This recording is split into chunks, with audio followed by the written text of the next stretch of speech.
อ่อนกันเอาตราในใสใจกูป่ามันเมื่อลมเข้ามาก็เห่อหูเมื่อลมออกกว่าก็เห่อหูลมเข้ายาวแลสังลมออกยาวแลสังลมเข้าปอดแลสังลมออกปอดแลสังหามีลองทางหูอยู่ตีลมเข้าลมออกต้นโดเจ้าก่อป่ามันมางซื้อยามเอาตีป้องแวบนี่ก็ป้องยาวแวบยาวป้องยาวแวบยาวกว่ามาดหมายต้องจอมตีต้องเท่านั้นก็เลย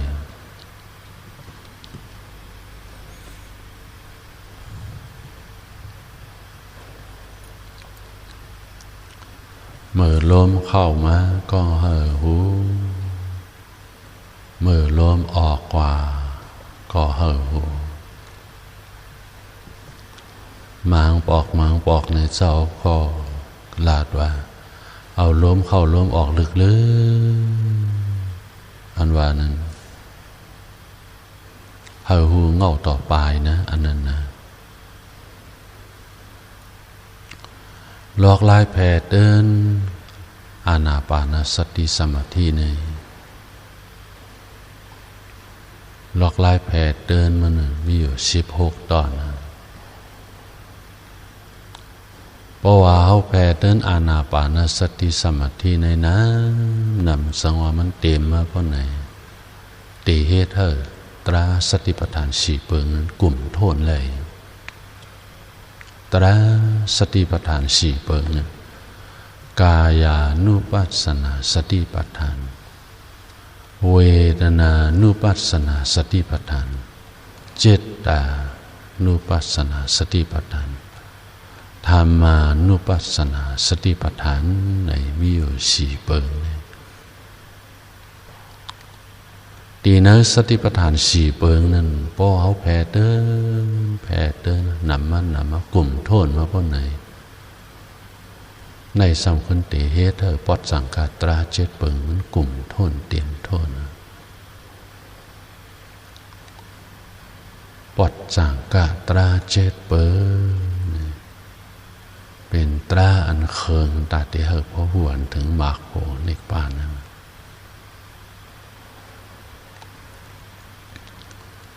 เพราะว่าเขาแผ่เดินปอดสังกาตรา7เปิง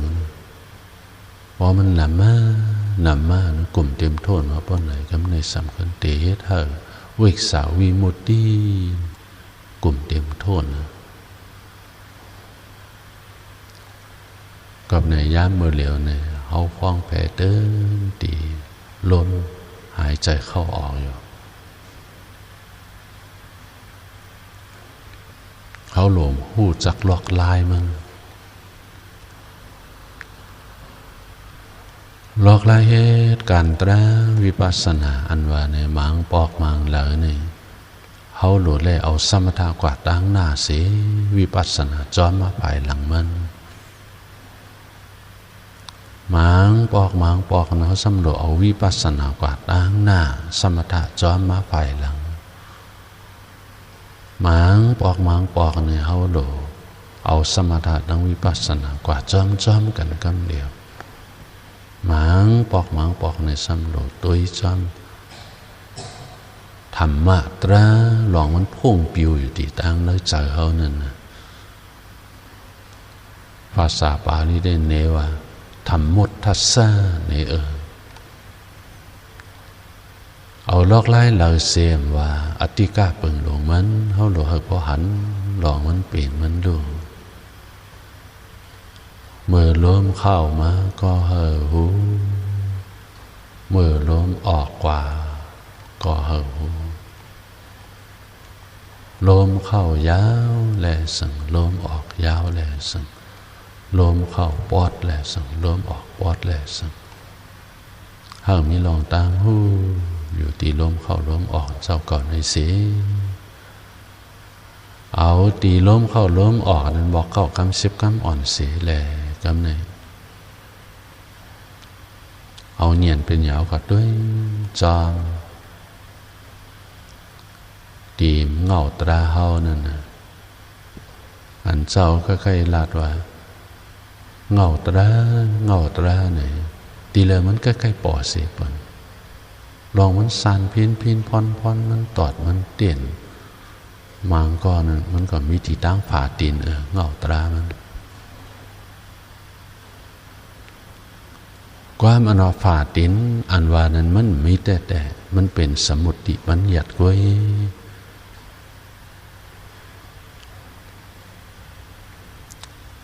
ตีเนื้อฝ่าตินนั่นมันสั่นพินพอนมันตอดมันเต้นสมตันจากปั่นลงไว้ตึ๊ด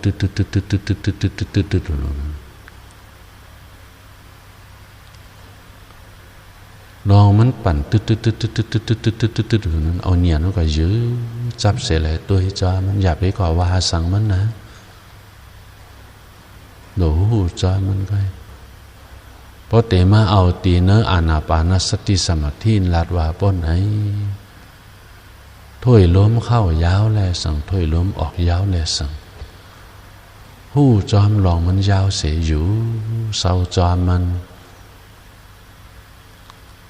ลองถ้วยล้มเข้าล้มออกมันยาวภาษาปาลีห้องจือว่าตีก้าอำนั้นก็มังปอกันถ้วยล้มเข้าปอดถ้วยล้มออกปอดแลสั่งหูจอมลองมันปอดเสียเลยอยู่เศร้าจอมมันเอาล้มเข้าล้มออกยาวเอาล้มเข้าล้มออกปอดเสียเลยอยู่เศร้าจอมมันนะภาษาปาลีนั่นนะอันมันปอดในห้องจือว่ารัสสะนี่ข้อความปอฝึกกว่าข้อไม้1ไม้2ไม้3ไม้4ฝึกกว่าไหนครับเนี่ยข้อหมาย13นี่นะข้อหมาย13นี่ถ้วยล้มเข้าล้มออกป้าเจมหูอันนิจจะอันอมันเต็งเสียก่อนไหนอันนิจจานุปัสสีนี่อันในห้องเอาล้มเข้าล้มออกเลยหู้จอมลองมันเต็งตีเนื้อตัวเนื้อคิงเฮาอันนิจจาหู้จอมลองมันกึมเสียเลยอยู่เศร้าจอมมันหันมันลองมันเปลี่ยนลู่หันลองมันเปลี่ยนมันลู่เสียเลยด้วยจอมยักจอมอยู่เศร้าจอมหันจอมอยู่เศร้าจอมมันจอมฝ่ายหลังลองมันเต็งติ๊กนะกอบไหนเจ้าจังโป้มือพ้องเหตุการณ์ตราไหนเอาล้มเข้าล้มออกแลสังเอาตีป้องเวียบนั่นแลสังเอาหมอกเข้าคำ10 คำก็ป้อยาวนามาอยู่เศร้าจอมตีในคำเหนียวมาด้วยจอมยักจอมลองมันเปลี่ยนมันลู่คำเหนียวใจก็นิ่มเย็นลงแบบกว่ามังปอกมังเดินแห้งเหนียนเอาตัวจำเป็นอยู่ซ้ำปนมีแห้งเอารู้ในขึ้นวากมาตีล้มเข้าล้มออกมาเอา9 คำ10 คำขึ้นเอา9 คำ10 คำเนี่ยย่ำไปดันถึง9 คำ10 คำจังเตหัน2 3 คำก็เงาตรานะตีมันตอกขึ้นป่อมันขึ้นอยู่เสาจอมันหันจอมันขึ้นคำเดียวอ่ำทับโลวาสังเนี่ยน้องโลอยู่เสาจอมันเขาเหตุการณ์ตราวิปัสสนาอันว่าในเขาโลเลยหูจักลองตั้งยามเจ้าก่อนนิสัยเจ้าก่อนหลอกลายด้วยจามขันธ์5ของเมียงเขาในสติปัฏฐาน4 เปิงหนึ่งเนื้อกาขันธ์5ของรูปขันธาวะเวทนาขันธาวะสัญญาขันธาวะสังขารขันธาวะวิญญาณขันธาในมีอยู่ขันธ์5กอง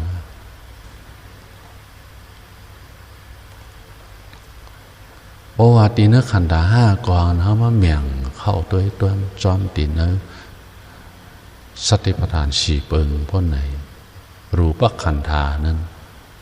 เมียงกว่าตัวจอมตีเนื้อกายานุปัสสนาเวทนาขันธานั้นยักเยี่ยมตัวจอมตีเนื้อเวทนานุปัสสนานั้นวิญญาณขันธา อันเป็นเจอนั่นน่ะเขาขึ้นน่ะเมียงเข้าตีเนื้อเจตานุปัสสนาอันเป็นสัญญขันธาเจมนังสังขารขันธาสองเปิงเลยก็เมียงเข้าตีเนื้อธรรมานุปัสสนาตีเนื้อขันธาห้ากองนั่นมาเมียงเข้าว่าเนื้อ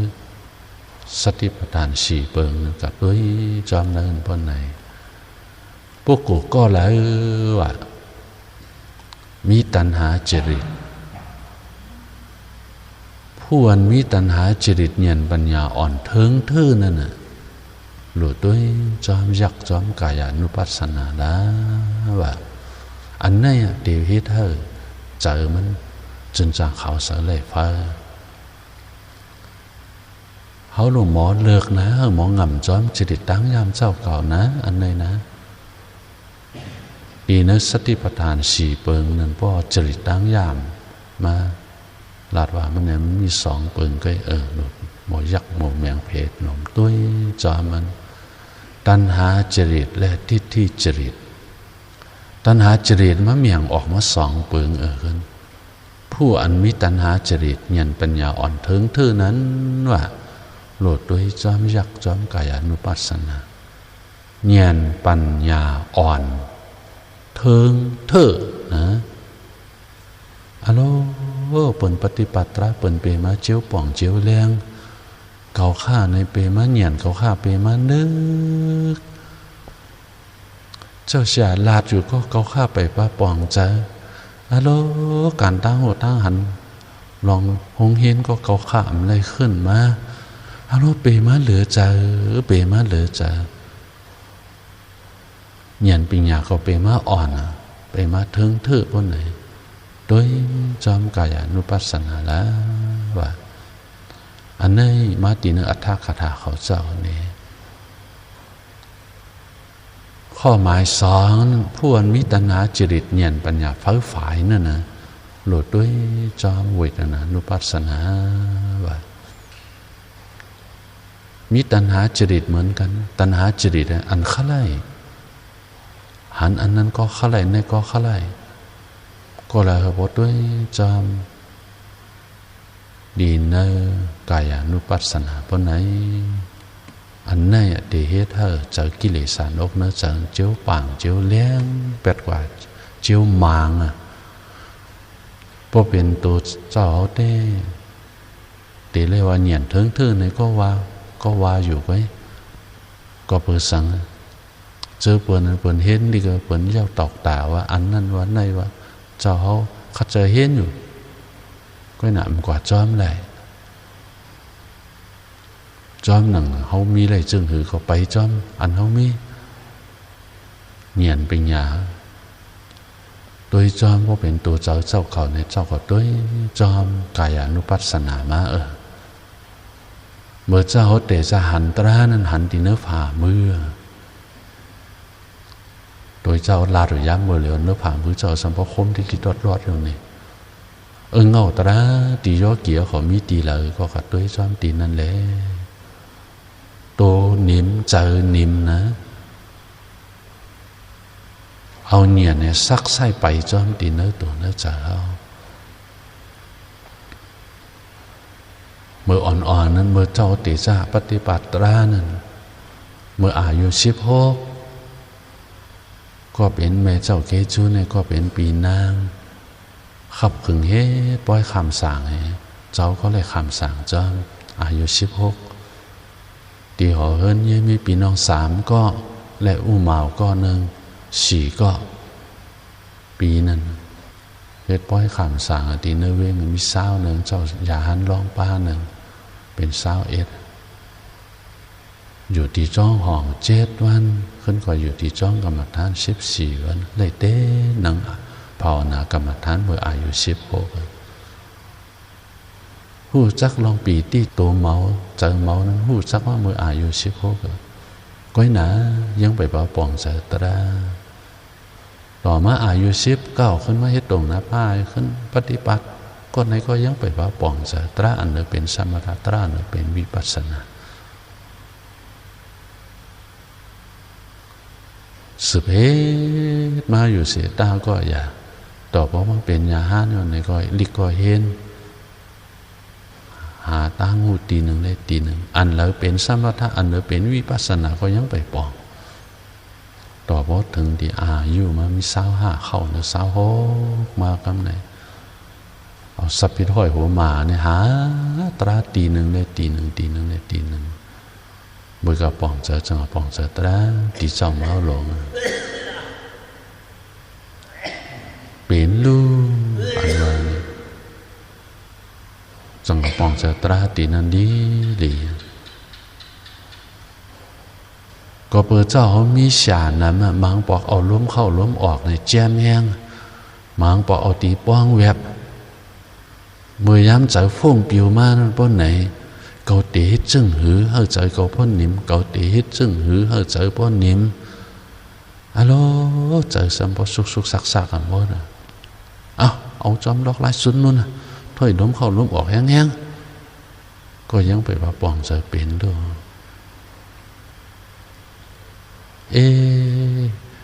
ก็เฮ็ดมาเป็นตราอันนั้นเป็นสมถะก็ตราอันนั้นเป็นวิปัสสนาก็ก็ไม่จังว่าโคจะเลยข้อความปัทมาเสียเจ้าชาววิสุทธิจ้องกรรมฐานหมู่เจมันเจ้าในสอนไว้เบอร์พ้องเจ้าเอาอ่อนปฏิบัติมันเจ้านั้นเจ้าเสียหลงที่ถือสอนไว้อันว่านั้นเพราะว่าเขานอนเสียแล้วโดยตราเพราะไหนเอาสติเขาหู้จอมตีชิกโหต่อไปตีนไปตีนต่อชิกโหเอาสติเขาหู้จอมที่ไหนหู้ขึ้นหู้ลงจึงไหนหน้านี่ข้อนี้มาเฮ็ดให้เจ้าเอาขึ้นปอมเสร็จเป็นดูมาเลยเมื่อยามเจ้าเขาเจอพวงปิวเอาล้มเข้าล้มออกสมมติสุดล้มเข้าล้มออกสู้ซาลงเหมือนเจ้าหนังเต้งกูเขาเฮ็ดเอาล็อกไล่เนี่ยล็อกไล่ล้มเข้าล้มออกแห้งๆเนี่ยเป็นล็อกไล่ของซุนนุนในเตอิงกูเอาสู้ซาในเฮียงกำในเมื่อยามเจอนี้เป็ดกว่ากำอ่อนนั่นไหนกำเนี่ยหมางกำเอาล้มเข้าล้มออกแห้งหมางกำเอาตีป้องแวบเมื่อยามเจอนี้เป็ดกับกำอ่อนนึงก็ให้เนี่ยจังว่าคุกจะได้ข้อความเสียสมาปัทมาเสียหมายเดิงนั่นเอาสติเจ้าเขาจ่อโดยตีจิกโหต่อไปดินไปดินต่อจิกโหกำในถือมาตีเนื้อผ่ามือจังว่าหันน้องมันสานพินพรมันตอดมันติ่นคมลิดลอดพ้นไหนเอาเจ้าก็ยื้อจ้าตีเนื้อผ่ามือนี่แหละด้วยลองมันสานพินพรใจก็หนีมันลงแปดกว่าก็เนี่ยไอ้ยาสาตราไปยามยามันก็ก่อนยาตีไหนด้วยจอมตีเนื้อผ่ามือมันสานพินพรมันเด็ดทอดแทะกำเนี่ยน้ำออกขึ้นมาเดินหนังมือลามมาแท่งครับเนี่ยมาถึงป้องมือมา2-3 ตีมาถึงที่ข้อหลอกศอกสมหายไปแล้วเสียอัมเมียกว่าที่เราหัวครับเนี่ยเป็นนุ่มหันอัมเมียป้อมเมียเนี่ยขึ้นปอกหมายมาเอาตีล้มเข้าล้มออกขึ้น2-3 กำ9 กำ 10 กำเนื้อฝ่ามือขึ้นปอขึ้นมาพอปอมาเขาจะขึ้นกับอยู่เสาจอมมันเทือนครับเนี่ยกับด้วยจอมตีเนื้อผ่ามือครับเนี่ยเฮ็ดไหนด้วยมาพอด้วยตีนั้น2-3 กำเนี่ยตีนลูกตีเนื้อผ่ามือครับเนี่ยขวากออกมาจอ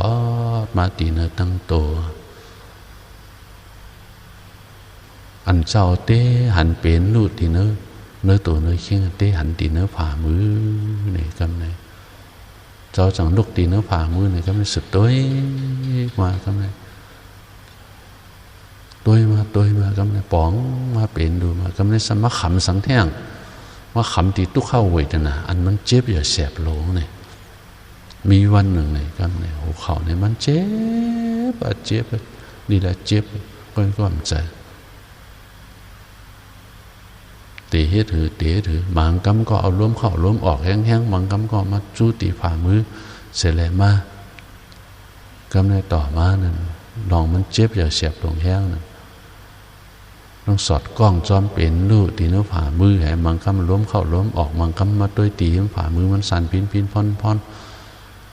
ก้อยตัวกับตัวมาเนี่ยในสังจี้ลงเข้าไปได้ถึงตางเนยมันเพราะเนี่ยในจี้ลงเข้าไปถึงตางเนยมันสู้เกิดว่าคำนี้มันสานลงอ่ะตางผ่าตีนสมบูรณ์อ่อนหุ่นลงไงลองจ้องมันเป็นวิปัสสนาเนี่ยนะออกเนื้อตัวเจ้าเขาก็ยังไปปองเนื้อตัวที่เป็นซึ่งไหนก็นี่ถือมือต่างตรามากับไหนจังลัดนี่ดีเจ้าเมาหลงแจ๊ตราย่อยกับไหนจังว่าพอมันตีขึ้นกูขอตรามันกับไหนมันเจ้าเมาหลงจังออกก๊อกอันนี้ตรามันมาเจ้าหมูเจเจ้าเขาลาดกว่ามือไข่นั้นฉาสะเพาะไร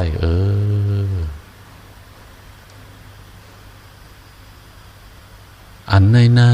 เป็นหัวเข่าฝ่ายขวาอันว่าในมันมีแต่ก็เป็นสมุดปิงหยัดก้อยตีเนื้อหัวเข่าฝ่ายขวานั้นมันเจ็บอันว่านั้นเป็นทุกขเวทนาอันว่านั้นมีแต่เอาความไต้หวันเหยียนลักแหลมอันว่าเนี่ยมันตุกสภาวะลีนาไม่เสานั่นสังว่ามันแหลมบนไหนเฮาเอากวาดตอกเฮ็ดเสาเฮินก็ไหลเฮ็ดเสาหู้ก็ไหลความไต้หวันเหยียนลักแหลมอันว่าเนี่ยมันตุกสภาวะลีนาเหยียนเจ้าเฮามีรองลักแหลมเนี่ยมันจี้เข้าไปได้ถึงเนินมันซานลงกว่าถึงตั้งฝ่าตีนกว่ามันสั่นยับกว่าอันว่านั้นอันในเย้าห้องจือว่าเงียนอันว่าในจางหมอหูเย้าสานาติยถาสปาวังปฏิวิสติติญาณังจอมหนังบอกว่าเจ้าก็ได้ซับเรื่องดีกว่าเท่านั้นจางหมอหูเย้าสปอตรามันจอมหนังสะพอตราหลองมันเป็นจางหมอโจกพอกเสียแล้วหัวอันในห้องเจอว่าเหยียนอันว่านั้นวิปัสสนาเหยียนอันว่าเป็นอันในเยาหน้าเจ้าเอ้ยเส้นทางออกหลอดอันว่านั้นเป็นอันในเยาหน้าที่ปุณพรก็เป็นฉาสมานส่งเจ้าถึงไรตีในก้วยเยาหน้าเพราะว่าเจ้าเขาเจ้าไรตราในก็ตื้อนังหึงอีกหนึ่งตื้อปฏิบัติหึงอีกหนึ่งหึงมีวิริยะไก่ขัดใจยักด้วยเป็นดูที่ดิกนาตั้งสายตาและนำเสียงเมตตากรุณาอันมีเนื้อเนื้อใจเจ้าเมาหลงนั้นมีตามานั้นเจ้าเขาก็เพื่อหาตรามาเป็นหลายปีไปปะป่องจะเป็นดูจังหวะป๋องเจอตีนั่นเนี่ยอะโลข้อความอันมันลาดนั้นมันจี้เข้าตีเนื้อหัวใจเจ้าจี้เข้าไปได้ก็ไม่เป็นปีที่จมเสื้อน้ำตายึงไหลลงออกแบบนั้นหาตรามาสัมพอเป็นปีปองสัมพอมี4-5 ปี5-6 ปีก็ไปปองจังหวะเต้ปองจะเป็นดูตีนั่นอะไรกำเนยจังเจ้าเขาจังขึ้นฝึกมากำเนยจังขึ้นปองเจอตรามาว่าปองเจอตราตีจังมาหลงจังย้อนเอาล็อกไล่เสียมาแผ่เดินศาสนาจังหวะล็อกไล่ด้วยจอมตีเนสติปัฏฐาน4เปิงไหนผู้อันมีตัณหาจริตเนี่ยเป็นยาอ่อนเทิงเท่านั้นโหลดด้วยจอมกายานุปัสสนาว่าอันในตีไล่ว่าเจ้าเงียนเป็นอย่างอ่อนเถิงทื่นเนี่ยก็ว่าแล้วเจ้าก็ย้อมหับอยู่แต่ก็ตัวย้อมเจอเหมือนเปินนั้นไปปาหมอตัวย้อมพอตัวย้อมตีนึกกายานุปัสสนานั้นรูปขันธานั้นตีเนื้อยกเตียเนี่ยถาดดินถาดน้ำถาดไฟถาดลมถาดดินมันอ่อนแข็ง โดยหล่อเขานั่งภาวนามังกำแก่นมังกำมันแข็งว่ามันแก่นมันแข็งมาเวทนาอันจ่ามันก็เจียมถาดน้ำเดมันอาบไทยของว่ามันก่อกุ้มกันตามใจเขาหุดจับกันหาดไฟเดือดวือว่าถาดล้มหนึ่งยุกยักเนื้อกระถาดสี่เปิงในมันเปลี่ยนอันหนึ่งก็สามอันนั้นเปลี่ยนจอมไผ่หลังมันเยาเพราะเปลี่ยนสามอันนั้นในก็อันหนึ่งนะมาเปลี่ยนจอมไผ่หลังมันเยามันผาดอำยันกันมันเป็นอันเนี้ยมันเนี้ยปัจจัยเบอร์เห็นขึ้นสืบเห็นดิกขึ้นสืบค้นหาดิกมาแทงดิกจอมหนังเนื้อตัวเจ้าเก่าเป็นเนี่ยเนื้อดิกเปตกาดว่าจึงหือมาสอดกล้องจอมกันเจ้าเก่าเต้เอาจอมกายานุปัสสนาในสิเลไปต่างมาผู้อันมีตัณหาจริตญาณปัญญาเฝ้าฝ่ายนั้นโดยด้วยจอมเวทนานุปัสสนาว่าคุณก็เลยมันมีตัณหาจริตญาณเฝ้าฝ่ายมันอ่อนนะญาณมันก็เฝ้าฝ่ายอ่อนญาณเฝ้าฝ่ายเฝ้ามันเลียดคุณก็เลยมันตัวก็ด้วยเส้นขนโหมันก็อ่อนโน้นสุดคนตัวเลยเวทนาเนี่ยกำน้ำนำป้อมันนางพอนะมันติมันลัดน้องเวทนามันโดดตัวจอมยกเดียเป็นลักมันก็เอาเวทนาเป็นลักเนี่ยมันก็ผูกขวาไหลที่โตมันก็ก่อขำเองก็เขาหลงงำจอมตั้งยามเจ้าเก่าตัณหาเจริตนี่โดยจอมกายานุปัสสนาเวทนานุปัสสนาทิฏฐิจริตในสำคัญผู้อันมีทิฏฐิจริตญาณปัญญาอ่อนนึกเทิงญาณปัญญาก็อ่อนนึกก็นึกเทิงก็เทิงหมอแมงแพ้อายงออกไล่น้ำนั่นโหลดตัวจอมเจตานุปัสสนาว่าญาณปัญญาอ่อนเนี่ยนึกเทิงแมงแพ้อายงมันก็อะไรเขาตัวจอมเจออันว่านั่นเองพอลอกไล่สอนของหลวงพ่อประโมทและสังเจ้าเสียต่อมึงกุดและสังเจ้าเสียต่อมึงกุดก็มันก็สอนลอกไล่ตัวจอมเจอในน้ำวันน้ำกำเดียวหลวงพ่อประโมทเมืองไทยเนี่ยเด็ลอกไล่ตัวจอมเจอหลวงปู่ดุลสอนปันหลวงพ่อประโมทนั้นตัวจอมเจอดีเจอให้เขาโหลดตัวจอมมันก็หนาเพราะมันงำเขาเลยพวกไหนเขาก็ตีว่าอะโลเจอในมันเฟ้อหนากว่าตีมันอะไรหมอด้วยจ้ามันเนี่ยเจอพอหมอด้วยเนี่ยด้วยจ้าเจอนี่ก็ง่ายนี่นะด้วยจ้าเจอมันตีงำจ้ามันคนก็เลยมันไม่ทิฏฐิจริตคนก็เลยเจอทิฏฐิแห้งเนื้อเจอมันนั่นใกล้ๆออกสั่งเจอเจ้าเก่าในลีเหลือเปินเจอเจ้าเก่าในแมดเหลือเปินเจอเจ้าเก่าในจื้นสร้างเขาเสียเปินสั่งว่าคนนั้นล้อกล้าลงในเขามีใจดีใจแมดเหมือนซึ่งหนึ่งเจอเขาข้าในพ่อไหนเต็มมีเผาพิษหม้อกันยาว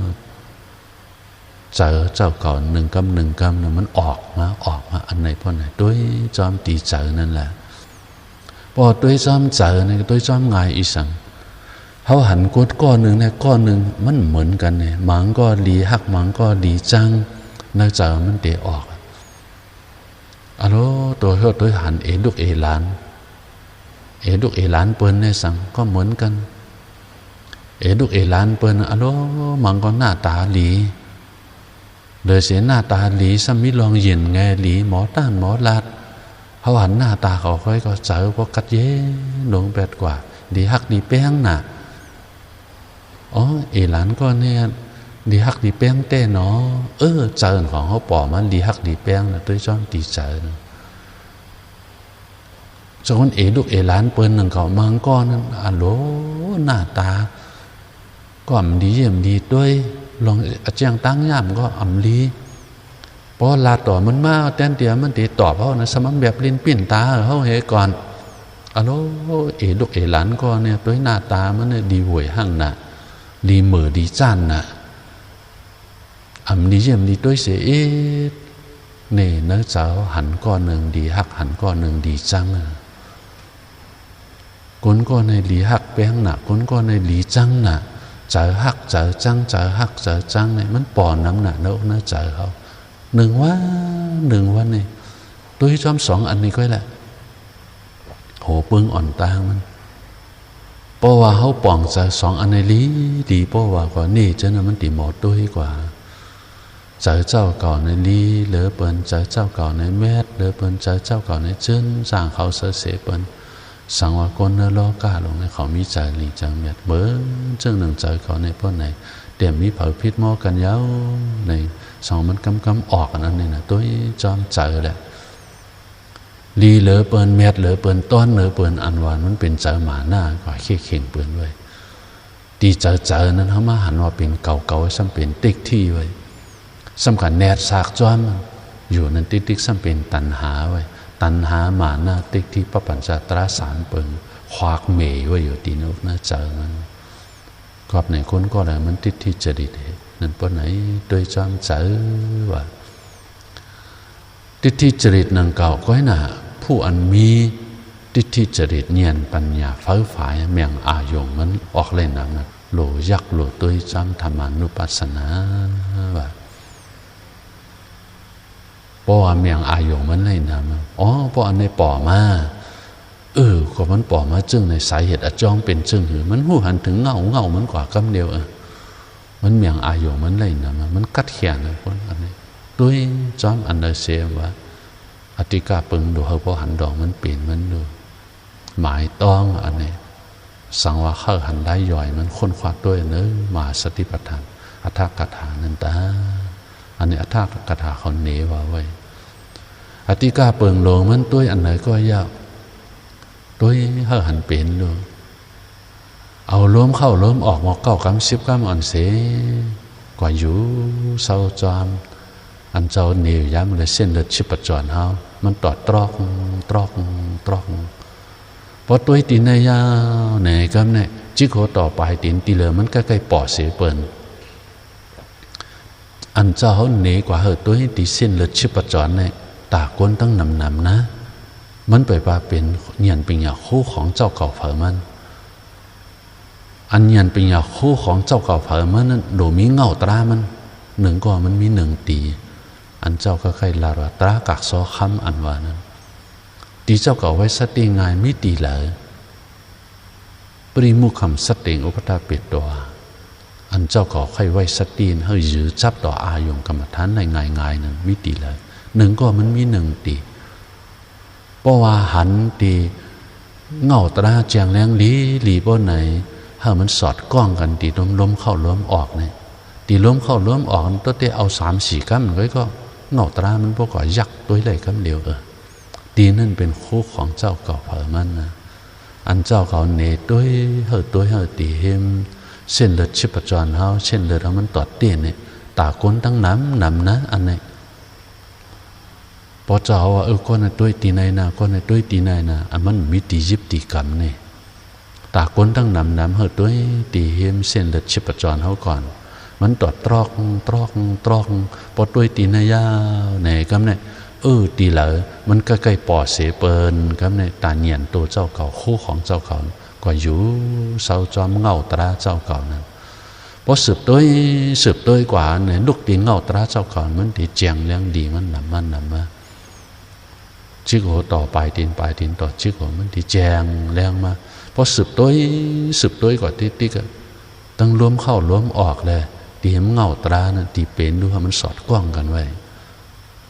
อธิกาเปิงหลงมันแต้ๆนะอันไหนล้มเข้าล้มออกเลย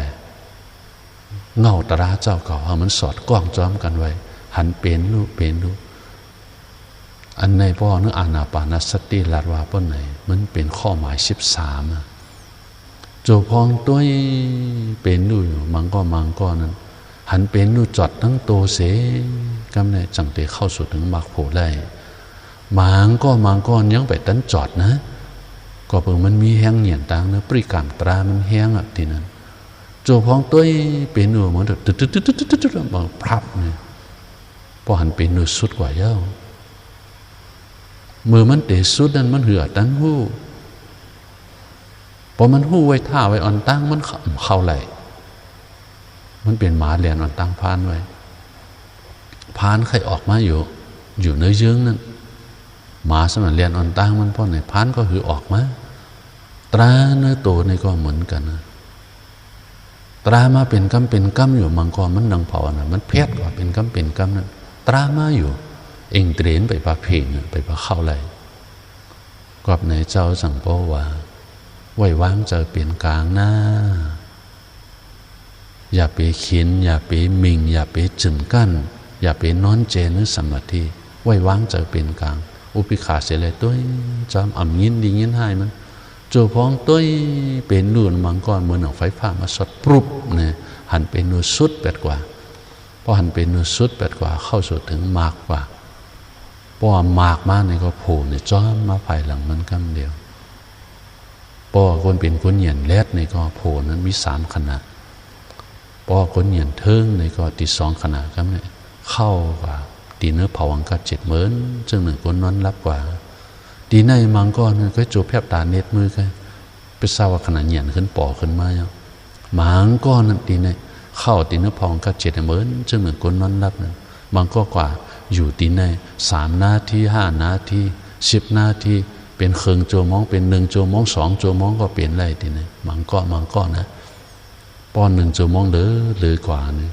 มือมันขึ้นตื่นหูโตมากเนี่ยโตมันตีแข็งไว้ก่อนก็เนี่ยมันจะมาวนขึ้นภายหลังมันเบอร์ไก่นั้นเป็นดูเต็มโตกว่ามันหนังไฟฟ้ามาซอดปรุบกว่าเนื้อแกยิ้มซ้ำกว่าดีเลยน้องยิ้มเย็นเจอนั้นเป็นดูจนซ้ำกว่าเลยบดยาวมันวนแท่งวนแท่งอันในห้องเจอปัสสาวะขนาดเหยียน16อันมันเป็นข้อในวนด้วยเส้นดังมาโผล่ในป่านะ3 ข้อในก้นหูลิกก็วนอ่ำหูลิกก็วนอันในแต่วนกูก็กิเลสเจอขาดยากิเลสเจอเหลืออยู่2 ข้อในบางเจอก็วนบางเจอก็วนก็เลยมันมีเปาสุตาในการเห็นเด็กไล่พ้นไหนมันเตะวนตั้ง5 ข้อวนเส้นดังมาโผล่ในป่ากิเลสเจอขาดยาและกิเลสเจอเหลืออยู่โสดาปันปรากฏมันมีปัสสาวะขนาดเนี่ยใน5 ข้อในเหตุการณ์ตราถึงตีแล้วจังเตยเย้าโตเฮาตัวหันถึงเป็นนุพสุดนาข้าวยามมีกาขันเต้แต่ภายหน้าเป็นดูภายหลังเงียนจอมหูลูแลหูกึกกันเตเชียวหันเล็กปานหันอันเหลอเฮยักมักอันเหลอเฮเอาผ้าแปดเขารวมอ่อนสืบด้วยตราเป็นดูเนื้อตัวเนื้อเจอตัวเจอเจ้าเขาเผามันกว่าละผู้อันเปิดปาตราเตเปิดปาผู้นั้นอยู่ตราเตเปิดปาผู้นั้นอยู่เขายามมีกาขันเขายามมีกาขันเขายามมีกาขันอ่อนขันเจอเขายามเขาเป็นพรนี่กูเผามันละ